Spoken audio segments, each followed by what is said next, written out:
Hey everybody, recently I've been asked to review a light by Auxbeam. They asked me to pick a light of my choice. I could have picked anything from a 42 inch to a little 4 inch LED off-road light. Um, I decided to go with something in the middle. So what I did is I chose a 22 inch 127 watt LED off-road light. Now here it is, in its package, just opened, and in its grandeur. Now with this light, of course, comes the mounting hardware. So we'll take a look at this. Now these are the mounting brackets that go onto the sides. We won't be using those ones. Instead, we'll be using these ones here. And why I prefer these ones is because number one, it makes the light a little harder to steal, and number two, it'll hold the light, and I don't have to really line up my holes just right on the light. I can actually slide the light along these brackets so that I have the proper placement of the light right in the middle. So here we go. Here's the light. Here we go. There's the light, and it's all its grandeur here. So you can see that the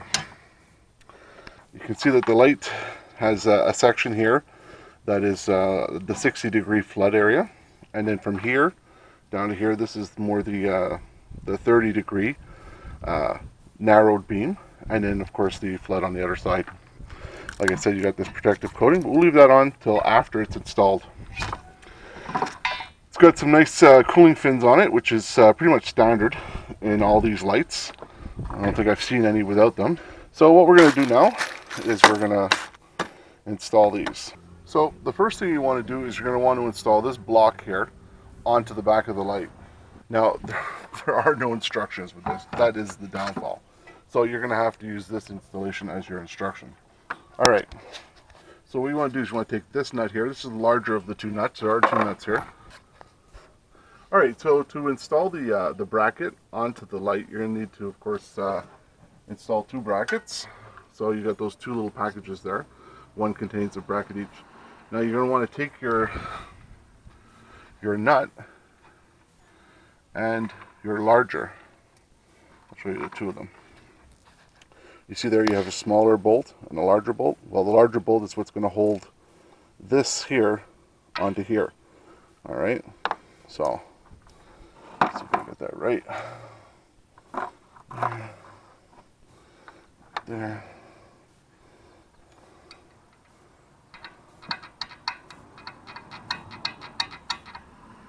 Now, of course, lining this little sucker up here could be a little challenging.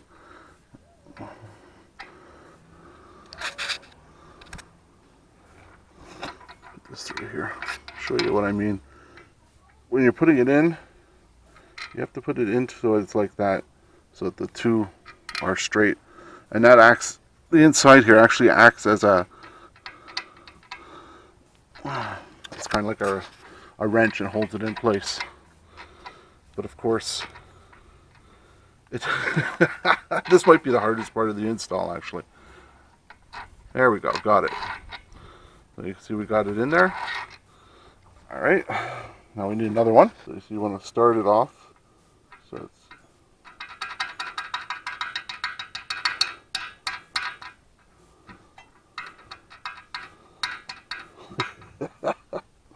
it's a little hard trying to hold the camera at the same time. There we go, got it. Alright, so let's just grab it. And just evenly space them apart from there. Going this way. So you see there's a bit of a hole here, larger hole. So that's going to go like that, and these are going to go inside it like that. See? So now you're going to put this like this.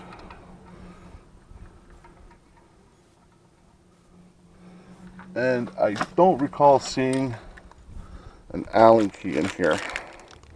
So it actually may not come with an Allen key. I don't see an Allen key. It's not a problem. because as you can see, we have all our tools here. So you just take your screw here and you tighten it up.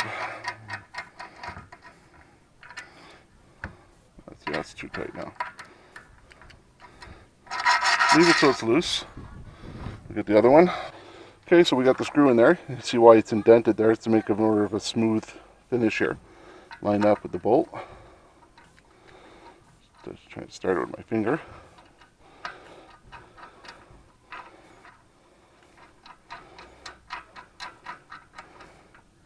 And then just knock it off a bit. Keep them nice and smooth. Okay. Now, you need to put these on. But you can't put these on until you align it up. Now we have to still remove these 4 lights, and you can see we have some holes here where we're going to mount the new light bar. So we'll take off these 4, and then we'll mount the new light bar on, and then pretty much all that's left is wiring up and testing it out. Oh, silly me. What you should always do, of course, now I've already done it, is test your light bar to make sure it works before you take it out of all the packaging. Just in the event that, well, maybe you got a dud LED or something, all right? It can happen, so you don't need to get upset. You just need to contact the company, and they'll send you, definitely send you another one for sure. I don't see an issue with that.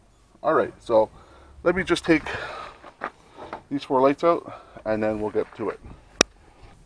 Okay, so we're at the point where we're going to actually mount the light. Now, we've decided that we're going to use these 2 holes here, since they were from an older installation from lights like this. So we're going to line these up roughly to where they're supposed to be. We'll take these. Now, when, get a bit of camera angle here. Now, when putting these in, okay, you can see that the way they're angled there. Some applications may require that you put it like this, or maybe in your application you may have to put it like this. So you'll have to test out the different ways, whether to put it like this or like this. All right. So what we'll do is we'll loosely mount these in, and then we will align these up to fit into the grooves there, and then we'll tighten these ones in, and then we'll tighten those up, and then we'll mount the side bolts onto the to the light. All right, so now we've got these mounted onto the bumper. Now they're not, you can see they're a little loose. So all the fitting period time here, and look at that, we pretty much got it right on. There you go, that's good. So what I'll do is I'll hold one of these in, or it seems pretty solid. Just turn it over nice and easily, slowly. I've got my screwdriver already prepped with the proper Allen key on it, and boom, give that a nice snug tight turn, and again with that one. Now we'll double check, moving the cable out of the way, and we'll see how this goes in. Let's put the cable under there, check the alignment, and that's pretty darn good. Nice. Here, let's take a look. It's going to go in like that. I think that was pretty close. Not too bad. Alright, now we're at the point here where we're going to be attaching the brackets here. Oops. To these brackets on here. Now, just a quick FYI, it's probably a real good idea to get yourself a little dish to put all these in, so you can just grab it and not have them all over the place like I just did. What I'll do is I'll just stick them up here. Hope I don't lose any. Jeez. God, that's just horrible. Stick it up there. There we go. Alright, so now you have to remember to keep this bolt in the bracket that we removed from the truck. You have to keep it on there, and you also have to remember how we're going to put it. So we said we're going to put the brackets like that. So you want to take it off. So you have we had our light here. We'll take our light off like this, and we'll move our bracket to this bracket here, by keeping this bolt in here. Because see, once that bolt is in there, I mean the brackets are attached. There's no way you're going to get that bolt in. So now let's just attach the 4 other bolts that attach this bracket to the light. Alright, the order you want to install your washers on your bolt are your lock washer there at the bottom, and then put your regular washer on. Now the reason you have this regular washer on is so that when you're installing them here, okay, on the bracket, you don't want this lock, you don't want the lock washer to get jammed inside the slot here. That's why you have this washer here, so that there's a nice clean place for that lock washer to lock onto and apply pressure to the bolt. Alright, so what we're going to do now is we're going to take the this, so you guys can see it there. We're going to take our bracket here. Remember how it went on? Bring it directly over to the light, and now we're going to install our small bolts here. Now at this point you don't want to put these on too tight. Let me just get an extension. Basically you want them tight enough that they allow for movement, like that. See, I can move them, but wherever I decide to keep it, it stays. That's about as tight as you want it, so that you can make the fine adjustments that we're going to need to do. Alright, so now that you see we've got the brackets on, they can move. Alright, and that makes it easy to just put them in our hole, and then just kind of line them up. And that's about where it'll be in that position. About like that. Alright, so finally, I've got my adjustments made, and now it's just to make the final tighten up the bolts on under the bumper and the ones that are attached to the light. So we've already tightened the ones up under here. I don't know if you can see them. And now we're just making the final tightening here. Just an FYI, you don't have to put these so tight that you can't get them off.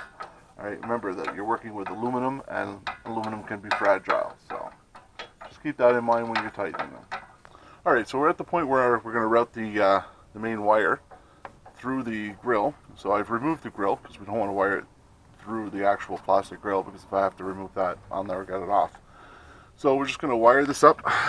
Since I have the grill removed, I'm going to wire this up into this small hole here. And the great thing, sorry about that, the great thing about these lights is that they have a nice thick shield on the wire.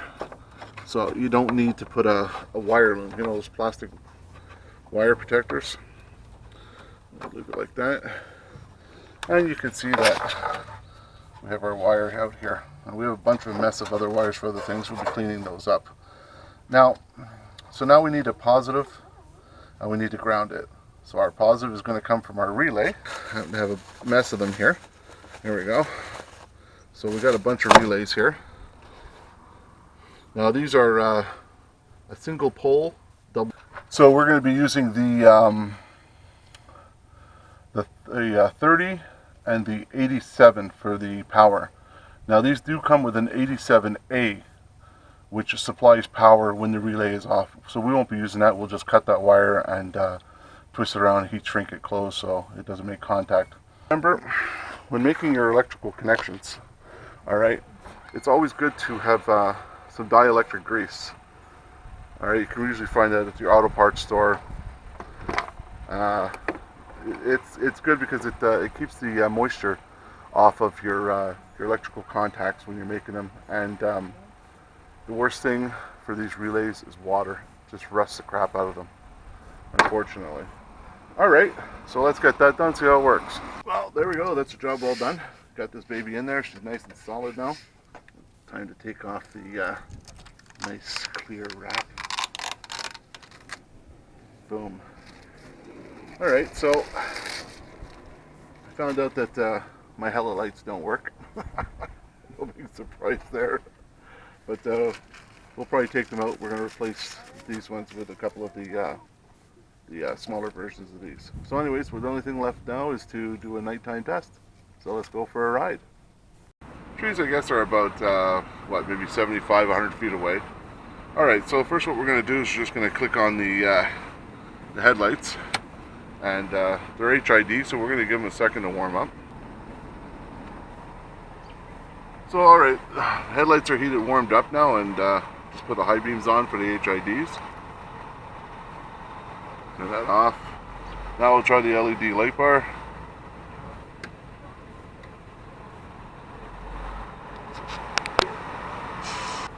Turn it off. Turn it on. So there you go. There's a pretty good test of the Auxbeam LED light bar. So we had the light on the truck for I would say a good solid 2 weeks, and in that time I'd say we've done about 7,000 miles with this light on. The first week was just on and off rain. We actually, even in the mountains, ran into some snow, and there is no water penetration into this. There's no dew that you'll find if you have a crack or if water penetrates the light.